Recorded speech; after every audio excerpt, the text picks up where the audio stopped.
अस्सलाम वालेकुम स्टूडेंट्स, उम्मीद करती हूँ कि आप सब खैरियत से होंगे। आज हम first year chemistry chapter number 5 atomic structure का बोहर एटॉमिक मॉडल जो है वो पढ़ेंगे। बोहर एटॉमिक मॉडल जो है वो बोहर नील ने दिया था, 1911 से लेके 1912 तक दिया था। और ये डेनमार्क के एक साइंटिस्ट थे और इनको कोई भी इंग्लिश नहीं आती थी, कुछ भी नहीं आता था, इंग्लिश के बारे में कोई नाउ हाउ नहीं था।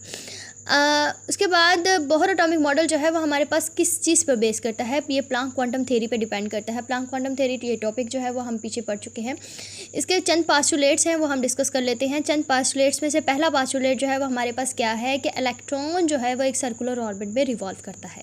आपको पता है कि हमारे पास के एल एम एन शेल जो है वो हमारे पास मौजूद है, वो एक सर्कुलर ऑर्बिट है। न्यूक्लियस के गिर्द जो है वो हमारे पास एक सर्कुलर ऑर्बिट मौजूद है जिसको हम एनर्जी शेल भी कहते हैं, और इसके अलावा हम उनको ऑर्बिट भी कहते हैं, एनर्जी लेवल भी कहते हैं। ठीक है, अब नेक्स्ट हमारे पास जो है वो सेकंड पोस्टुलेट ये है कि अगर इलेक्ट्रॉन जो है वो एक ऑर्बिट में रिवॉल्व कर रहा है, फॉर एग्जांपल वो के शेल में रिवॉल्व कर रहा है और उस के शेल की एनर्जी जो है वो फिक्स है।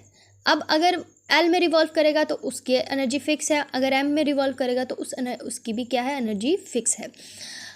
अब जिस ऑर्बिट में वो इलेक्ट्रॉन जो है वो रिवॉल्व करेगा, जब तक उस ऑर्बिट में रहेगा ना तो एनर्जी को एमिट करेगा, ना ही एनर्जी को क्या करेगा, अब्जॉर्ब करेगा।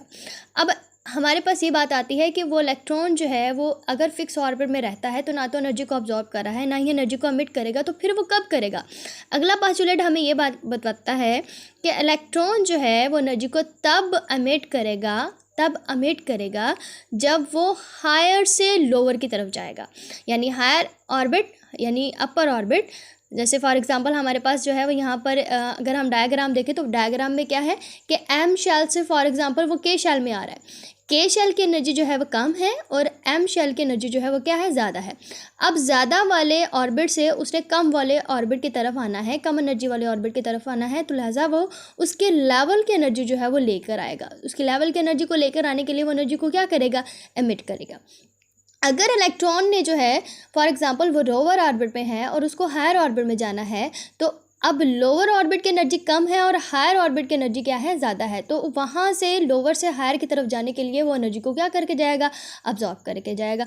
अब ये जो एनर्जी डिफरेंस है, मतलब उसकी पहले एनर्जी क्या थी और बाद में एनर्जी उसकी क्या हुई, उसको हम कहते हैं, रिप्रेजेंट करते हैं डेल ई से, और ये डेल ई जो है वो बराबर होता है एच म्यू के। एच जो है वो हमारे पास क्या है, प्लांक कांस्टेंट है। ठीक है, अब इलेक्ट्रॉन जो है वो रिवॉल्व करता है सर्कल में। ठीक है, और अब सर्कल में जो भी चीज़ रिवॉल्व कर रही है उसका क्या होगा, एंगुलर मोमेंटम होगा। ठीक है, और इसको रिप्रेजेंट किया है, इसकी जो हमारे पास फार्मूला है mvr = NH/2π, और h जो है वो हमारे पास प्लांक कांस्टेंट है, m जो है वो हमारे पास मास ऑफ इलेक्ट्रॉन है, v जो है वो उसकी वेलोसिटी है, r जो है वो रेडियस है। रेडियस क्या होता है, न्यूक्लियस से लेकर आउटर मोस्ट शेल तक का जो फासला होगा, न्यूक्लियस से लेकर आउटर मोस्ट शेल तक का जो फासला होगा वो हमारे पास क्या कहलाता है, रेडियस कहलाता है। अब n जो है वो हमारे पास क्या होंगे, नंबर ऑफ शेल है। नंबर ऑफ शेल को हम रिप्रेजेंट करते हैं 1 2 3 एंड सो ऑन।